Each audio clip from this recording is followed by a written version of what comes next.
دھیان سے سنیے گا۔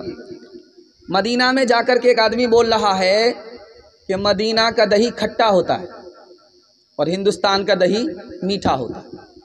خواب میں رسول اللہ آ گئے، کہا کہ او میرا امتی، میرے شہر میں آ کر کے کہہ رہا کہ ہندوستان کا دہی اچھا ہوتا ہے، مدینے کا دہی کھٹا ہوتا ہے، چل نکل جا مدینے سے اور چلا جا ہندوستان، اپنی دہی لے کر کے چلا جا، یہاں کس لیے آیا تھا؟ دوسرا نمونہ آپ کی خدمت میں آ رہا، دھیان سے اس کو سنیے گا۔ ہمارے گھر میں دیکھیں گے آپ کہ پوسٹر لگا رہتا ہے، مکے کا پوسٹر ہے، اس میں خانہ کعبہ کی تصویر ہوتی ہے، مدینے کا پوسٹر ہوتا ہے، اس میں نبی کا روضہ، اس میں چاند بھی ہے، ستارے بھی ہیں، پہاڑ بھی ہے، سب کچھ ہے۔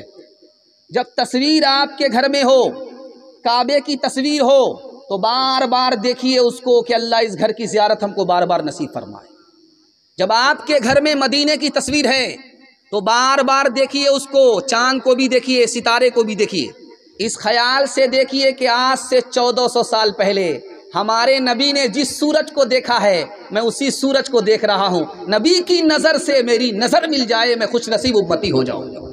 ایک بات اور یاد رکھیے، آخری بات آپ کو بتانے کے لیے جا رہا ہوں۔ جانور کے ساتھ اچھا سلوک کریں گے جنت میں جائیں گے، جانور کے ساتھ برا سلوک کریں گے جہنم میں جائیں گے۔ آپ کے گھر میں برنی کا کھوتا ہے، گرم پانی اس میں ڈال نہیں سکتے، گرم پانی سے اگر آپ نے برنی کے کھوتے میں برنی کو پانی ڈال کر کے ہلاک کیا، آپ کو گناہ ہوگا۔ آپ کے گھر میں چوٹی کا بل ہے، اس میں آگ نہیں ڈال سکتے، آپ کو گناہ ہوگا۔ آپ کا جانور بدماش ہے، اس کو لوہے سے داغ نہیں سکتے۔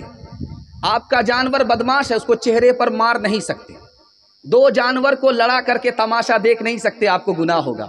جانور کے ساتھ اچھا سلوک کریں گے اللہ جنت میں بھیجے گا، اگر جانور کے ساتھ برا سلوک کریں گے تو اس بدسلوکی کی وجہ سے جہنم میں جانا ہوگا۔ ہاتھ اٹھا کر کے وعدہ کیجئے جانور کے ساتھ اچھا سلوک کریں گے، ہاتھ اٹھائیے انشاءاللہ۔ جب تک جانور ٹھنڈا نہ ہو جائے اس کے ہاتھ پاؤں کو نہیں کاٹیں گے، ہاتھ اٹھائیے انشاءاللہ۔ ایک مثال ہے، پیغام ختم کر رہا ہوں۔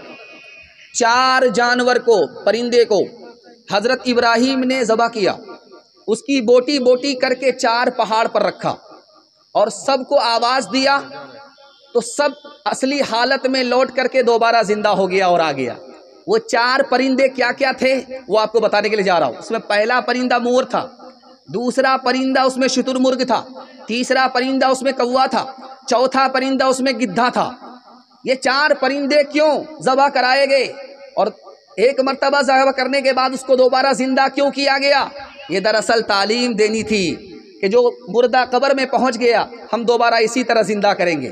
اور دوسری تعلیم یہ دینی تھی، کوے کے اندر لالچ ہوتا ہے، جب تک انسان اپنے لالچ کو نہیں نکالے گا تو کوا اور انسان دونوں برابر۔ گدھا مردار کھاتا ہے، انسان حرام نہ کھائے۔ اگر مسلمان حرام کھا رہا ہے تو گدھا اور مسلمان دونوں برابر۔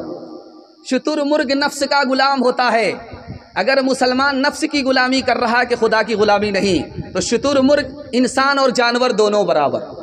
مور تکبر کرتا ہے، اپنے حسن پر فخر کرتا ہے، اگر مسلمانوں کو اپنی طاقت پر، دولت پر غرور آ گیا تو جانور اور انسان میں کوئی فرق نہیں ہے۔ ہاتھ اٹھا کر کے وعدہ کیجئے انسان بنیں گے، سچے پکے مسلمان بنیں گے، ہاتھ اٹھائیے انشاءاللہ۔ نہ تھی حال کی جب ہمیں اپنی خبر، نہ تھی حال کی جب ہمیں اپنی خبر، رہے دیکھتے اوروں کے عیب و ہنر۔ نہ تھی حال کی جب ہمیں اپنی خبر، رہے دیکھتے اوروں کے عیب و ہنر، پڑی اپنی برائیوں پہ جب نظر تو زمانے میں کوئی برا نہ رہا۔ پہلا پیغام ختم ہو گیا، مسجد کا جلسہ تھا۔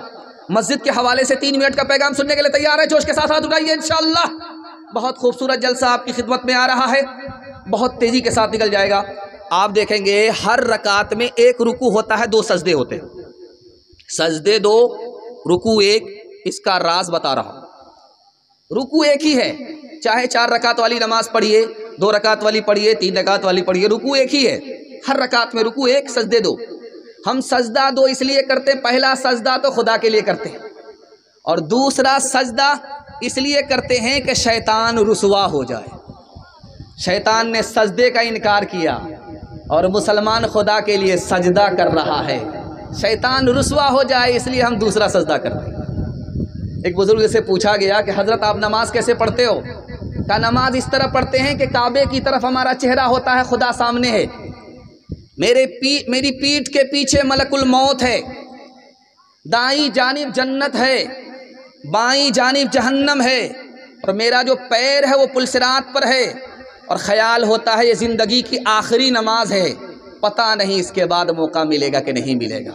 انشاءاللہ مسجد کو دانت سے پکڑیں گے، ہاتھ اٹھائیے انشاءاللہ. بازار روز جائیں گے، مسجد کبھی کبھی، ہاتھ اٹھائیے انشاءاللہ. ملتا ہے کیا نماز میں مسجد میں جا کے دیکھ، مسجد میں جا کے دیکھ، ہوگا خدا کے سامنے سجدے میں جا کے دیکھ، سجدے میں جا کے دیکھ، فکر و علم نہ کوئی غم ہوگا تجھے خدا کی قسم، تھوڑی سی دیر کے لیے سر کو جھکا کے دے، سر کو جھکا کے دے. تیزی کے ساتھ جلدی سے نکال لاؤ، سیرت کے حوالے سے سننے کے لیے تیار ہیں؟ ہاتھ اٹھائیے انشاءاللہ. ایک آدمی چھوٹی داڑھی رکھتا تھا، 1 مٹھی کے برابر بھی نہیں، 1 مٹھی سے کم، مگر داڑھی رکھتا تھا.